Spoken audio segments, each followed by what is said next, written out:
Olá, pessoal, aqui de novo.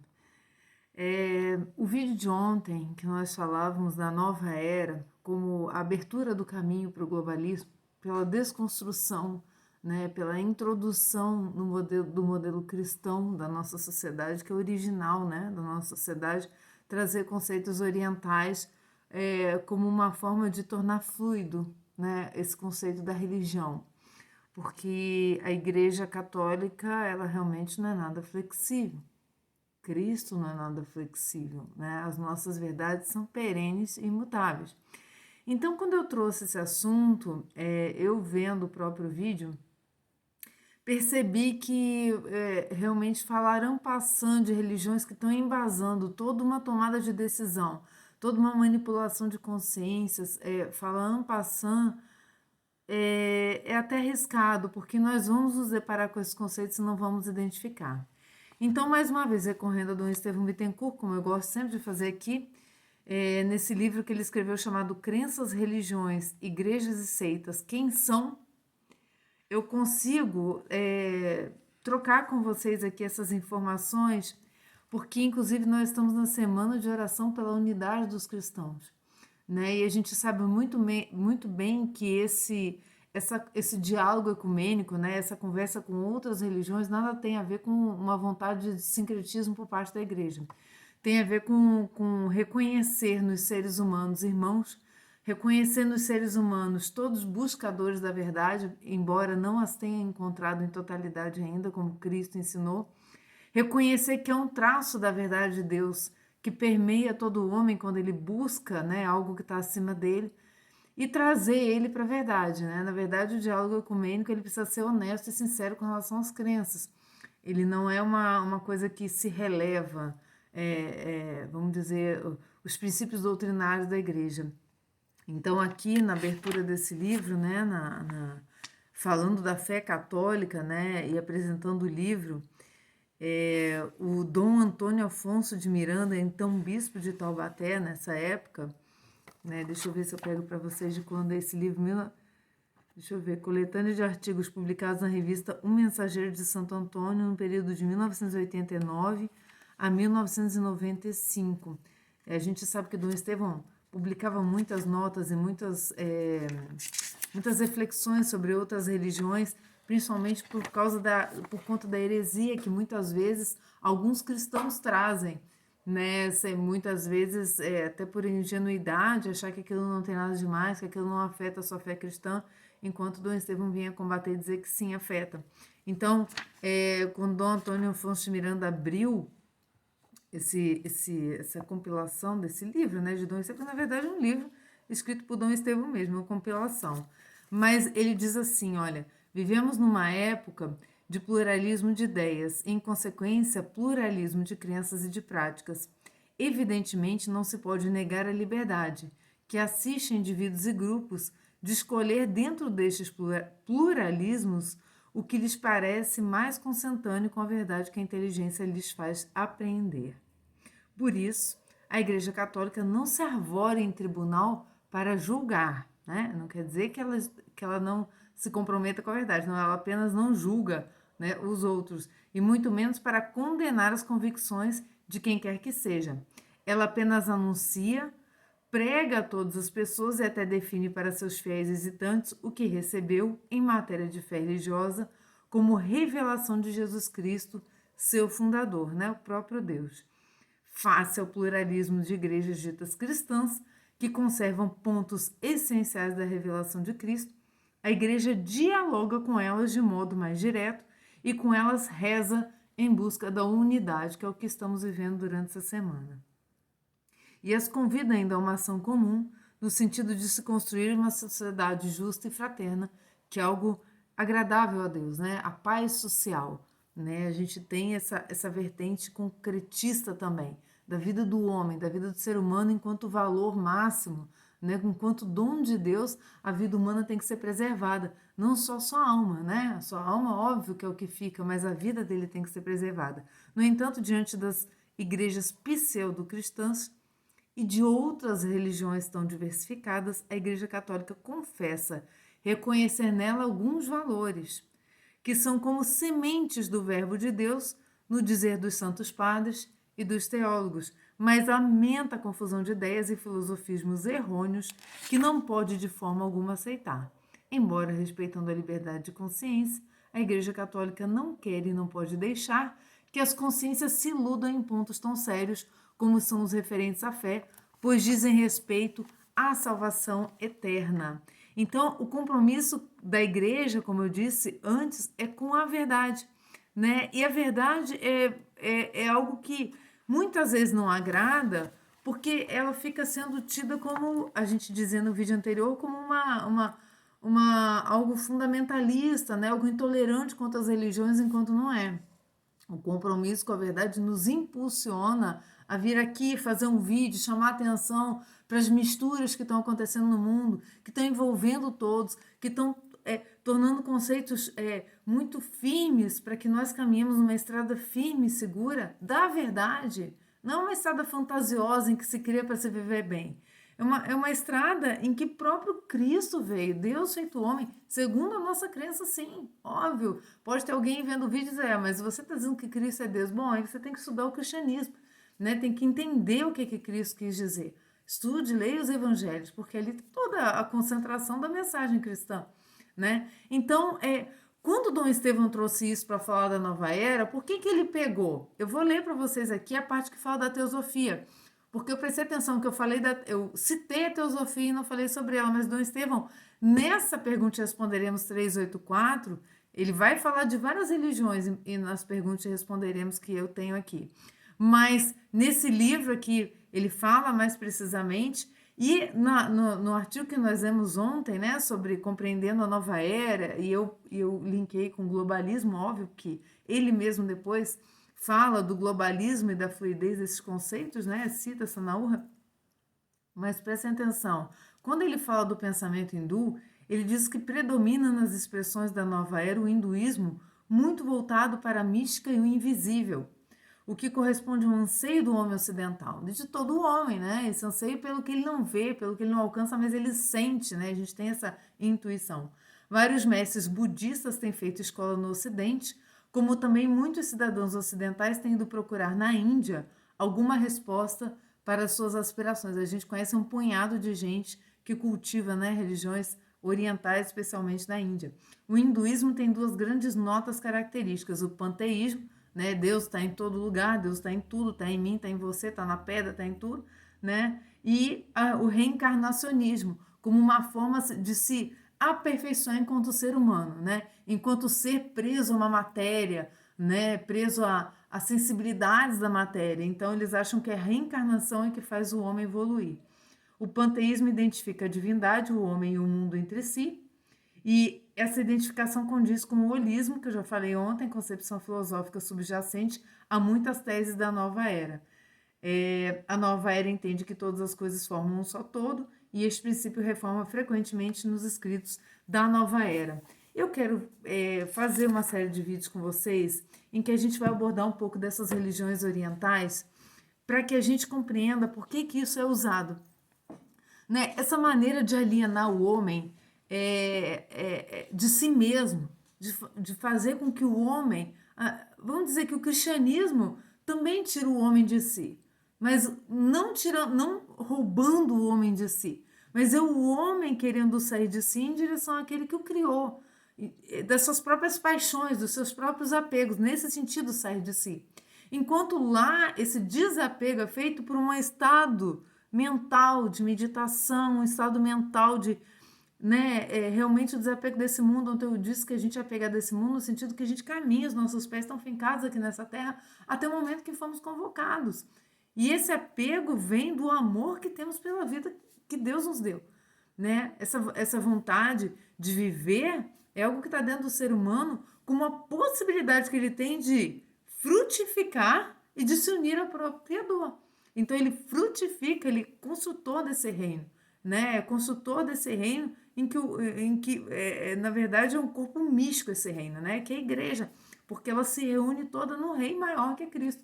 Né? Então, a beleza da vida, a beleza do que nós vivemos aqui, até das dificuldades, né? De passar pelos sofrimentos, né? O cristão enxerga o sofrimento de uma forma muito diferente, a gente não quer atropelar os sofrimentos.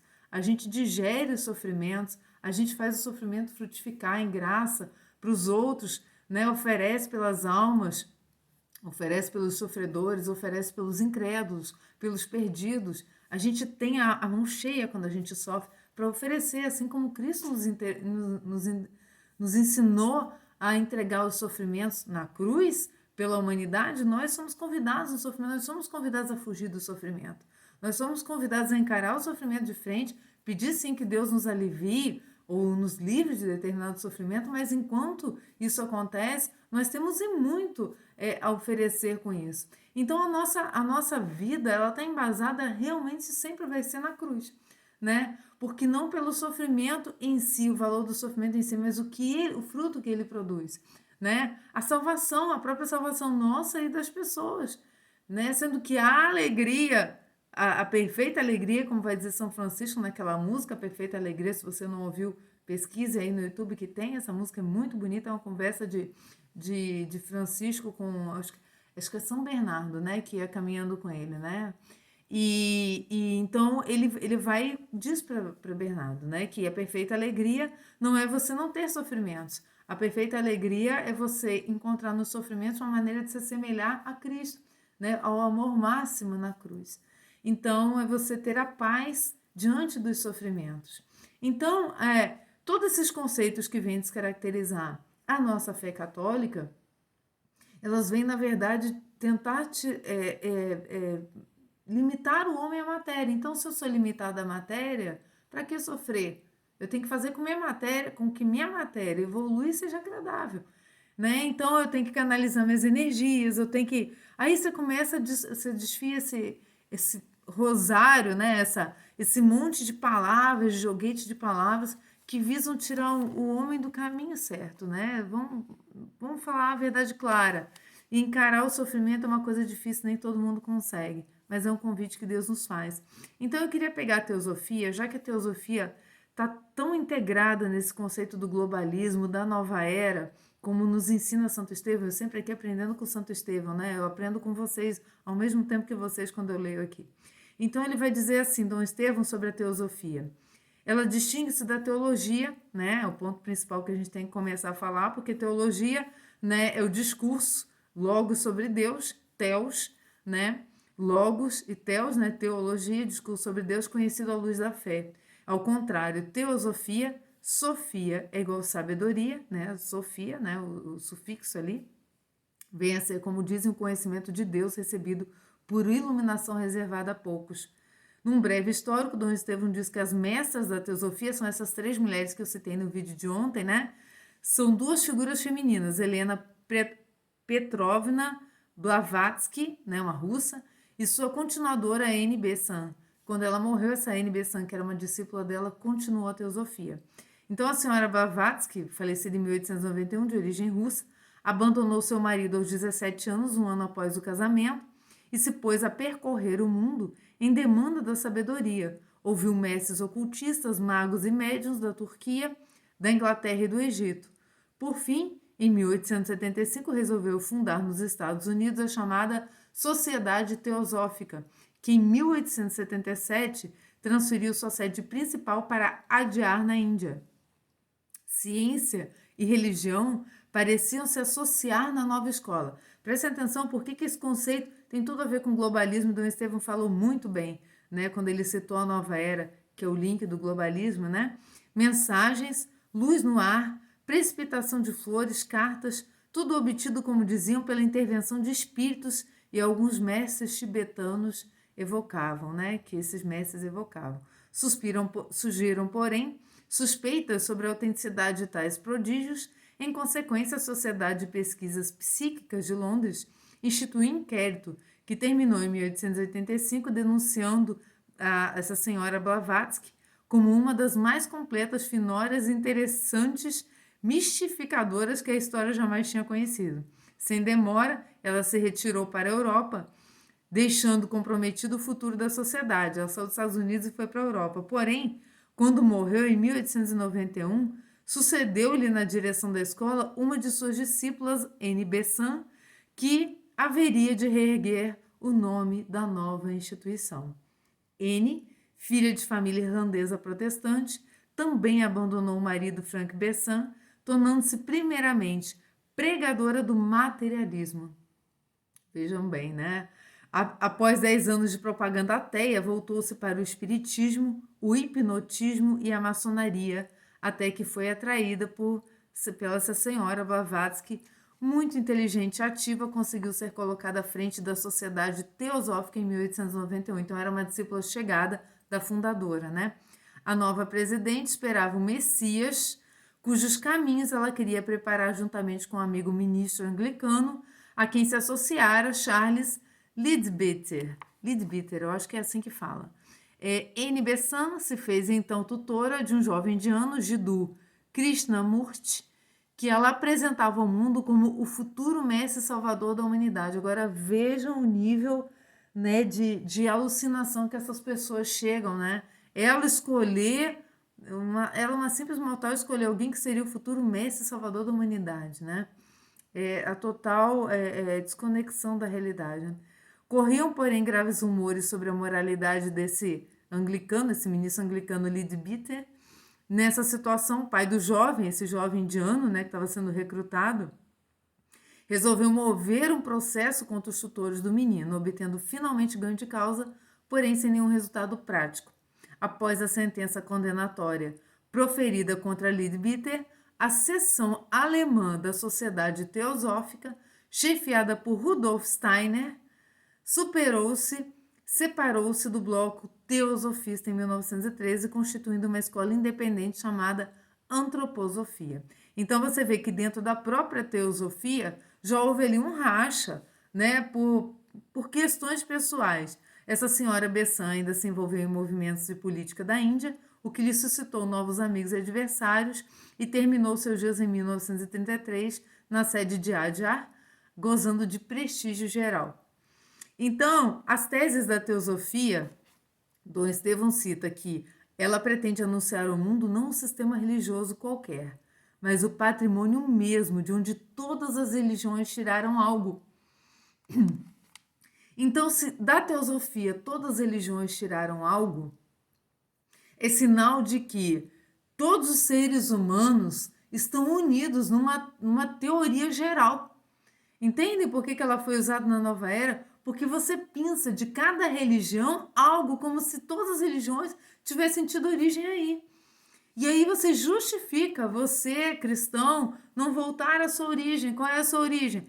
É esse sistema religioso, que é um patrimônio. Esse patrimônio, de onde ele sai? Prestem atenção. Seria antiquíssimo, remontaria os tempos da fabulosa Atlântida, aquela cidade, né, submersa há mais de 9.000 anos antes de Cristo, é um continente, na verdade.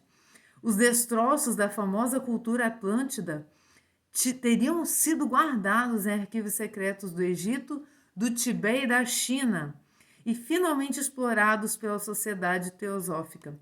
Esta, assim, proclama a emancipação do homem frente às tradicionais crenças religiosas. Compreendem? Quem possui a teosofia possui a luz branca ou a verdade plena, ao passo que cada sistema religioso só se apresentaria uma das 7 cores do espectro, ou uma faceta depauperada da verdade, sendo que a luz branca une todas as cores, a sua religião é uma só cor. Ela não pode impor uma verdade absoluta, porque ela tem uma origem nesse continente.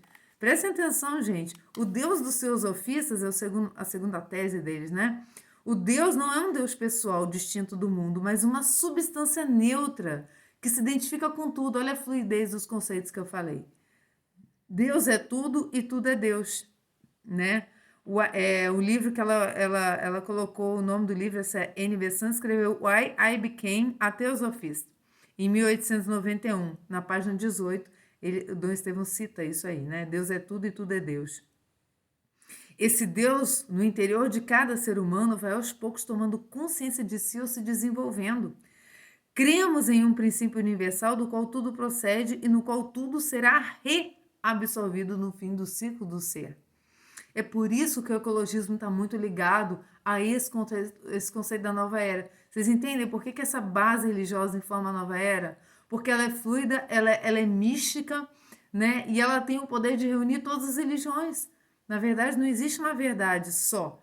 Existe Deus que é tudo em todos. Então, ele vai também mutando, porque, como eu disse no vídeo anterior, o ser humano é mutável. Né? Então, ela vai dizer que nossa divindade é it is, um gênero neutro. Olha aí como é que todas as coisas vão se esclarecendo. O misterioso poder de evolução e involução. A onipresente, onipotente mesmo, onisciente potencialidade criadora. Na terceira tese, Dom Estevão diz que, consequentemente, o mundo e o homem para o teosofista não são senão aspectos fugazes da divindade posta em evolução. Você faz parte de um todo, entendeu? Você não é o centro da criação, você não é um ser em imagem e semelhança do Criador, né? Você faz parte de um todo. Em particular sobre a alma humana. Ensina os teosofistas que é produzida por emanação da divindade. Ainda inconsciente, a alma é encerrada na matéria onde sofre as vibrações dessa, para aos poucos chegar ao estado de vigília ou de consciência.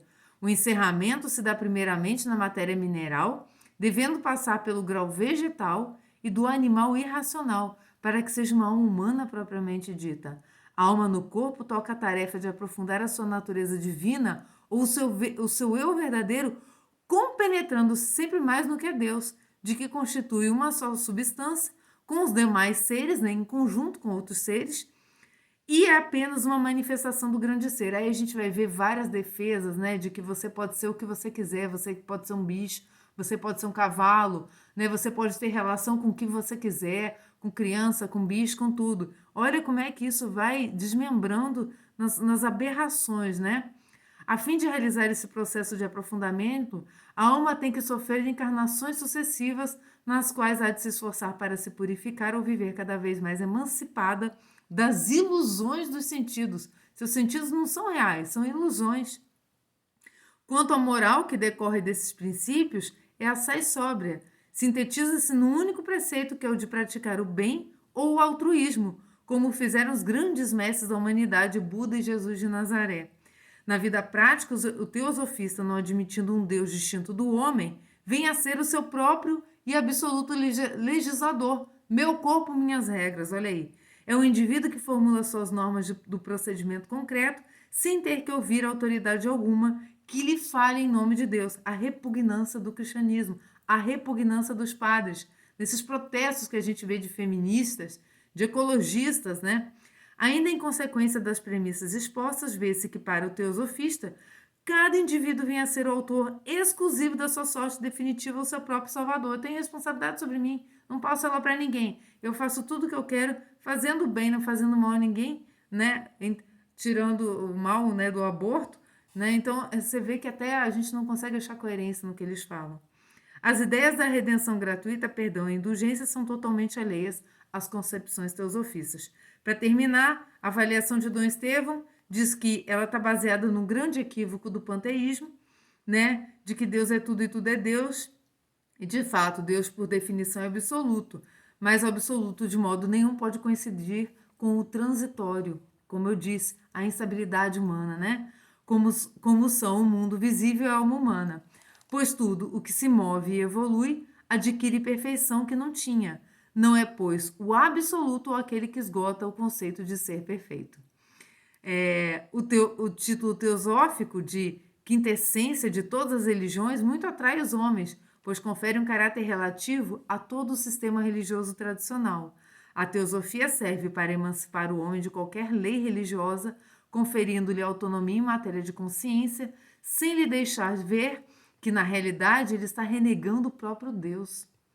O senso místico, desligado de sadio senso crítico, perde-se no fantasioso e ilógico, desviando o homem da verdade, da verdadeira mensagem de Deus. E está aí explicado para vocês por que a teosofia embasou a nova era, que embasa o globalismo, que quer destruir todas as nossas verdades, impondo por leis, por regras, por conceitos, por jogos de semântica, todas as ideias, as ideologias que eles querem passar para, por fim, colonizar as mentes e dominar e, com isso, obviamente, lucrar, tá? Então, eu vou fazer outros vídeos sobre essas religiões para a gente se antenar com esses conceitos. Até mais e louvado seja o nosso Senhor Jesus Cristo, para sempre seja louvado. Em nome do Pai, do Filho, do Espírito Santo. Amém.